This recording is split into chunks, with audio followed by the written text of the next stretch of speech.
Hi, I'm Shawn Thomas here with a teacher's overview of Lifeway's Explore the Bible lesson of Numbers chapter 22, verses 22 through 35 with the title of God's Plans for Sunday, October 12th, 2025. A way that you could begin the lesson this week would be to ask your group, can you think of somebody in history, literature, whose name is associated with greed and compromise? As soon as you hear their name, you think of greed or love of money. In classical history in Rome, Marcus Crassus was infamous for greed. He bought and sold slaves, not just for their service, but for profit. He also took advantage of people by buying their burned out homes very cheaply, taking advantage of them to turn around and make a profit.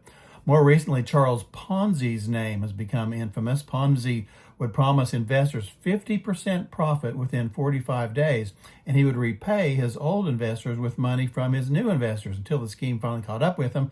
And of course, we get our term Ponzi scheme from Charles Ponzi. Scrooge was greedy. Benedict Arnold, Judas sold their souls for money. You and your group can probably think of many others. Then transition to the lesson indicating that today we'll look at the story of a man of God who compromised himself spiritually for money, the prophet Balaam in Numbers 22. A lot of context this week because it's a long story that we're kind of summarizing in the focus passage. We continue our study this week in Numbers where the people of Israel are still in the wilderness. We saw last time in Numbers 20, 38 years had gone by. The previous generation of those who failed to enter the promised land had passed away primarily. Now the people are ready to enter the land again, but they grumble and rebel just like their fathers did. Moses loses his patience and disobeys God, so he loses his chance to go to the promised land. Then at the end of chapter 20, Aaron dies. So chapter 21 opens with the king of Arad coming out to fight Israel. They defeat him. They progress around the Red Sea in the land of Edom. The people complain again. God sends fiery serpents to kill many of them. Moses, at God's command, lifts up a bronze servant that whoever would look and believe it might be saved. And Jesus says in John 3, that was a picture of saving faith in him. Then in the second part of the chapter, Israel defeats Sihon king of the Amorites and Og king of Bashan who had come against them. Then our chapter 22, verse 1 opens, Then the sons of Israel journeyed and camped in the plains of Moab beyond the Jordan opposite Jericho. So here they are, 40 years after the Exodus, encamped in the plains of Moab, just across the Jordan River from Jericho, ready to enter into the promised land again. Now, so you might use a map here and just show how Israel has come up here from the wilderness. Here's the Dead Sea. Here's the promised land over here. They're encamped in the plains of Moab here, just across from the Jordan River. They're going to get ready to cross in and go into the promised land. But they still had some obstacles to face before they could enter, including the king of Moab and his schemes. Verse 5 says Balak was king of Moab. Balak saw how large and powerful Israel was, and so verse 5 says he sent to Balaam near the river. The river in the Old Testament usually refers to the Euphrates River, one of the borders of Mesopotamia, the cradle of civilization, where Abram originally came from. This was about 500 miles from Moab, which in those days was a huge distance. Again, you might show your group on a map where that was. It's pretty far. But Balak was serious about wanting to get help, so he sent far away to get it. In verse 6, he says, he asked him, come curse this people for me. So Balak thought recruiting Balaam to curse Israel was his only hope. Now, Balaam is an interesting character, and he's the central character of this text. You might do this here in the introduction or later in point 1. You might share what we know about him. We get several truths about Balaam from the first part of chapter 22. It says he was the son of Beor. Of course, many people in those days were identified by their father's name or family name, not dissimilar from our surnames today. His name, Balaam, literally meant not people or not of the people. So he might have been a foreigner there.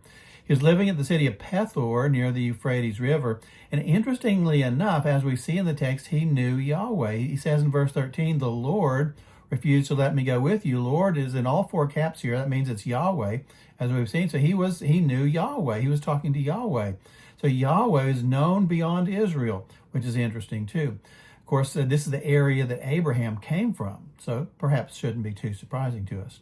And he was some kind of prophet, for Balak says at the end of verse 6, he whom you bless is blessed, and he whom you curse is cursed. The story of Balaam here is a long one, spanning Numbers 22 through 24. It tells how in the big picture, God would not allow him to curse Israel, but only bless them. So as we will see, he did end up finding a way to tempt them and get them to curse themselves before God. We'll talk about that some more here in a little bit. Balaam's name has become associated with greed and compromise, and he is an example we do not want to follow. For an outline, you could do something like this week. Point 1, the compromised servant, of course, Balaam, verse 22. Point 2, the unlikely messenger, found in verses 22b through 30. Then point 3, the Lord's rebuke, verses 31 through 35. Let's get into the text, Numbers 22 to 35. And point 1, the compromised servant. Verse 22 says, but God was angry because he was going, and the angel of the Lord took his stand in the way as an adversary against him. So our focus passage here, verse 22, opens with God angry with Balaam for going to Balak. To understand why, you got to go back to earlier in chapter 22. God originally told Balaam in verse 12, do not go. He said, do not go with them. You shall not curse the people, for they are blessed. So at first, Balaam didn't go.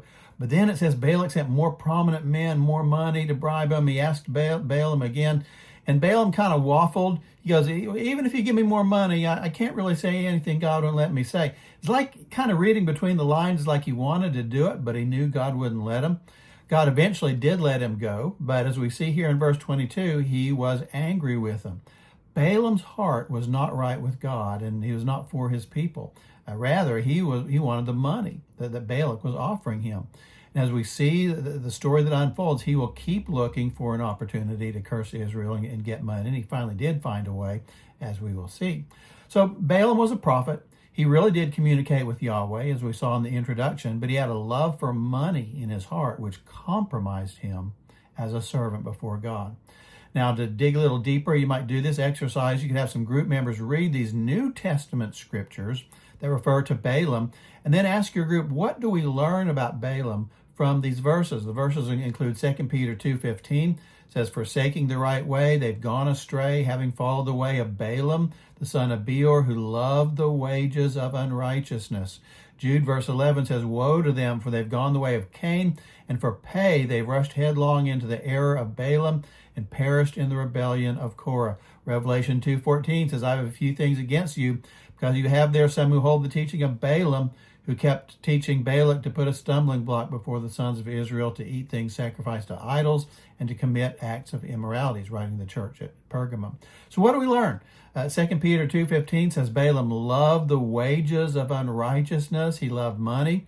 That reveals his motivation to go to Balak, even when God had first told him not to. Jude 11 speaks of the error of Balaam. Of course, it was for pay. Again, the money involved here. The New Testament word for error is plane. It means to wander off. Think of an airplane that takes you away. Balaam had wandered away, had flown away from God's plan for him, and he did it for pay, for money. Revelation 2:14 says Balaam put a stumbling block before the sons of Israel to commit acts of immorality. So he made them stumble, as we'll see later, and he did it for money. So Balaam had this great gift from God, but he compromised it. He kept looking for a way to skirt around the will of God and make money. So he really revealed his own heart. He loved money more than he loved God and his truth. Of course, to apply this is not just a story. This is a lesson to all of us as God's people, not to compromise and through love of money or anything else. The New Testament warns us against greed and love of money. Other verses you can share include Luke 12:15. Jesus said to them, beware and be on your guard against every form of greed, for not even when one has an abundance does his life consist of his possessions. 1 Timothy 6:10 says, for the love of money is a root of all sorts of evil, and some by longing for it have wandered away from the faith and pierced themselves with many griefs. Paul, 1 Timothy 3:3, writing about the qualifications of the pastor, says he must be free from the love of money. So applying this a little more, you might ask your group, well, why do you think the New Testament say that a pastor must be free from the love of money? Of course, a lot of different slants on that, but basically God doesn't want Balaams as pastors of his churches. He wants the pastors to love him and love his people, not money. And then to help apply this, you might say, what might be some giveaway signs that a pastor or spiritual leader has a love of money. We see some of those signs in Balaam. What are some signs that could be today? Maybe it's the first thing a prospective pastor asks about. How much do I get paid? That kind of reveals something, wouldn't it? Maybe he lives or tries to live above the financial level of his church members, showing a focus on money and possessions. Maybe he always makes his decisions about the church based on money. How much does everything cost? You and your group can share your ideas and experiences here, talking about the pastors, but then follow up with this, and really where you want to go here. What are some giveaway signs that we, as church members, have an inordinate love of money? It's not only pastors who are to avoid the sin of greed. All of us as believers should try to avoid that. Some of those things could be not tithing or not giving to the church. Could be a sign that we love money more than we love God. Or when we make our decisions primarily based on their financial impact instead of the morals or spiritual value of it. Making money more important to us than our family or the people that God loves. You and your group can think of a lot of signs that indicate that we might be compromised servants of God, just like Balaam was. And point 2, the unlikely messenger, found in verses 22b through 30, says, Now Balaam, was riding on his donkey, and his 2 servants were with him. When the donkey saw the angel of the Lord standing in the way with his drawn sword in his hand, the donkey turned off from the way and went into the field. But Balaam struck the donkey to turn her back into the way. Then the angel of the Lord stood in a narrow path of the vineyards with a wall on this side and a wall on that side. When the donkey saw the angel of the Lord, she pressed herself to the wall and pressed Balaam's foot against the wall, so he struck her again. The angel of the Lord went further and stood in a narrow place where there was no way to turn to the right hand or the left. When the donkey saw the angel of the Lord, she lay down under Balaam, so Balaam was angry and struck the donkey with his stick. And the Lord opened the mouth of the donkey, and she said to Balaam, What have I done to you that you have struck me these 3 times? Then Balaam said to the donkey, Because you made a mockery of me. If there had been a sword in my hand, I would have killed you by now. The donkey said to Balaam, Am I not your donkey on which you have ridden all your life to this day? Have I ever been accustomed to do so to you? And he said, No. So Balaam was so compromised in his greed, God sent his angel to kill him, but the donkey could see the angel and kept stalling to avoid him. Balaam didn't understand, so he kept hitting the donkey until verse 28 says, The Lord opened the mouth of the donkey, and she spoke to Balaam, asking him why he struck her like that. Needless to say, this is a very unusual event. God speaking to a man through the voice of an animal. So just for an interesting discussion question, if you want to at this point, you could ask, why do you think God used the donkey to speak to Balaam? Well, why didn't he do it some other way? You can give your own thoughts and ideas of that. Could have been a subtle way of humbling Balaam. Balak had given him all these compliments. You're such a great prophet, sending all these great men to him and all this money, trying to entice him. Maybe God used the donkey to kind of put him in his place. You're supposedly this great prophet. Don't get so proud. I can use a donkey to share my message. And you're so stubborn, you're not even getting the message until I speak to you through a donkey. So it could have been humbling for him. But it's a potential warning from God to all of us who might be tempted by pride in ministry. Do you have a big church? Do you have a large class? Do you have what some might consider to be a powerful ministry or position? Don't be proud about that. God knows how to humble you, and you had better humble yourself before God does. A good lesson there. Discussion and application question here. Has God ever spoken to you or someone you know in an unlikely way? A very unlikely way, a very unusual way for this animal to speak to Balaam, but God sometimes speaks to us in unusual ways. So what are some others that you might know? Here's an illustration you could use if you'd like to. There's a punter on the University of Oklahoma football team right now, Grayson Miller. He was trying to decide where he should go to college. He's a Christian, and so he began praying about whether he should attend OU. He later shared, and I'm quoting here, A hot air balloon landed in my mom's backyard about 3 weeks after I started praying and asking God if I should be at OU. As it fell, the logo of the balloon faced right toward my window. It said OU Sooners on it. I was like, holy smokes. That's from Bob Shabilo's Twitter, September 28, 2025. Can God use a hot air balloon as his messenger? It's unlikely, but he can do it. Can God use a donkey? Can God use some of the odd messengers that you and your group have shared about? The answer is yes, he can.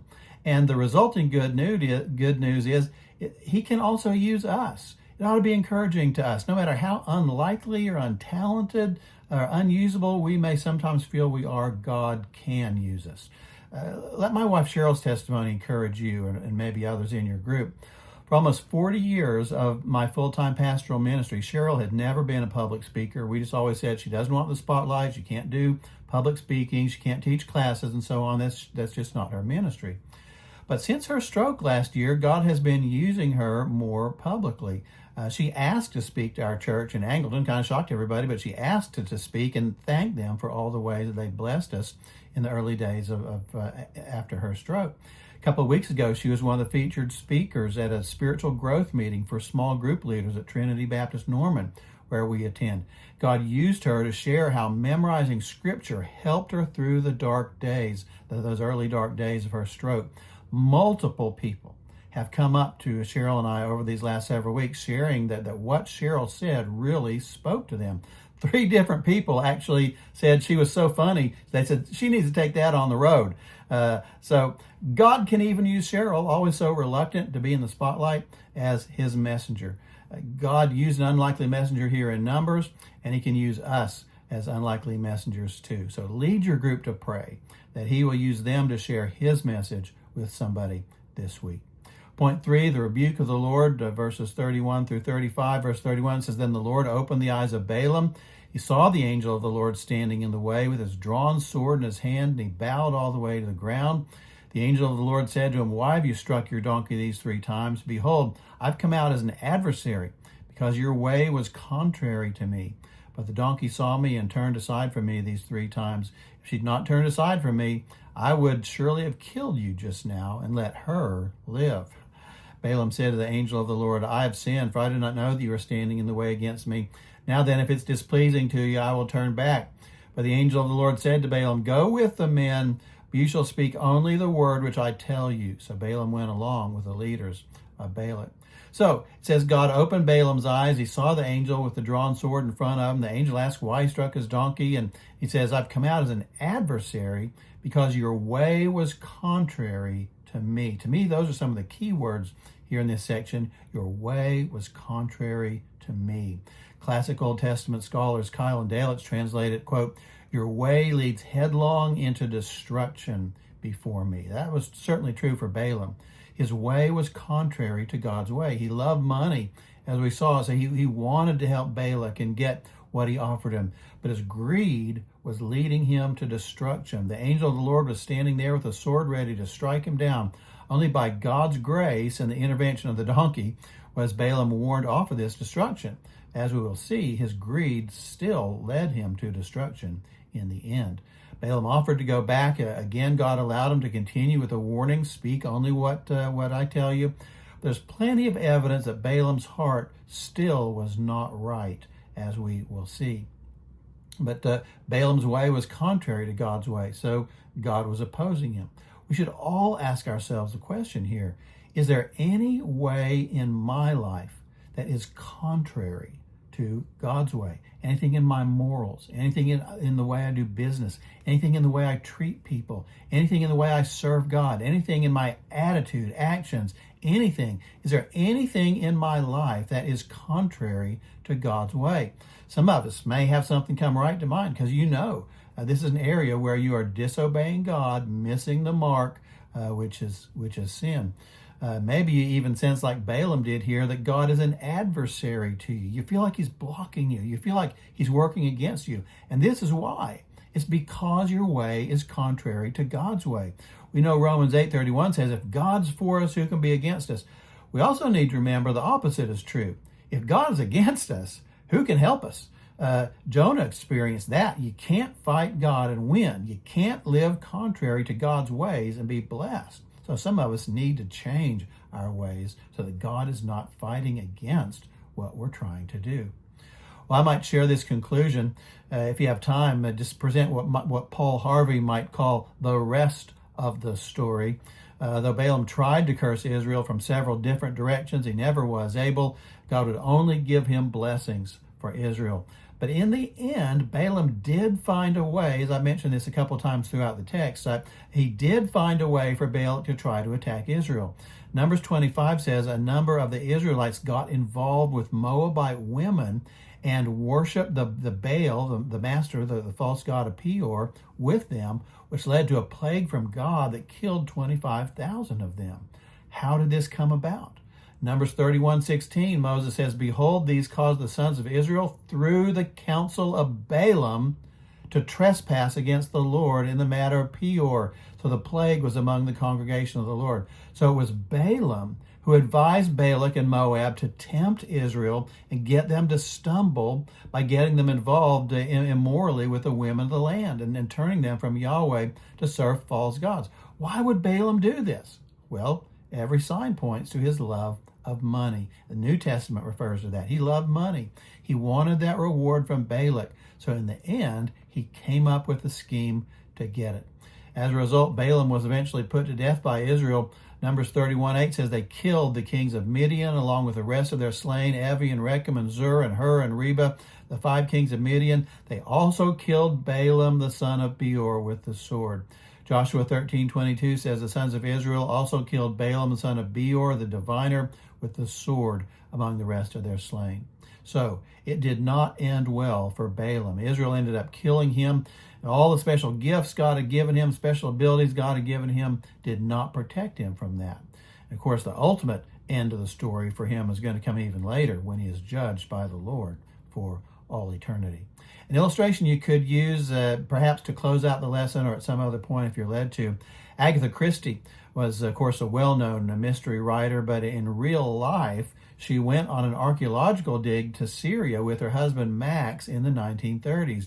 In her autobiography, she wrote about how on the dig they were finding a large number of very beautifully carved small animal amulets, charms, in stone and ivory. They were very valuable, and so the men who found them got a great reward. As a result, the men began digging deeper, trying to outdo the others and get to the new amulets faster. Christie wrote that her husband stopped this because it was dangerous. He ordered them to work their way gradually across the dig as they were supposed to and not just go deeper at one point. And so then she writes, I'm quoting now from her book, "Now comes a tale of base treachery and greed. The men were all stretched out on a hillside near the water jars. A gang of men who had been working on the other side crept away, sneaked round the mound to the rich spot, and began furiously digging in at the already undercut spot. They're going to rob the other man's pitch and pretend to produce the filched objects from their own patch of ground. And then Nemesis overcame them. They undercut too far, and down came the higher levels of the ground on top of them. The yells of the one man who escaped brought the whole crowd running to the spot. At once, they and the foreman realized what had occurred, and the 3 pickmen began hurriedly to dig their comrades out. One man was alive, but 4 others were dead." It's from Agatha Christie's wonderful biography called Come Tell Me How You Live, pages 174 and 175. Her story is a great reminder of how greed kills. Sometimes greed even leads to physical death. If not, it will certainly destroy a person's relationship with God and can lead to the eternal death of a person's soul. That was Balaam's experience. He was a man greatly blessed by God, but he allowed his greed to destroy his spiritual life. And that's an example that we, as God's people, need to make sure that we avoid. I hope something in this overview will be helpful to you as you get ready for this week. Remember, if you'd like to get a text version of this overview to read it, to print it out to use, or get one of the quotes or stories like Agatha Christie's story there, you can get that on my blog at www.shawnthomas.com.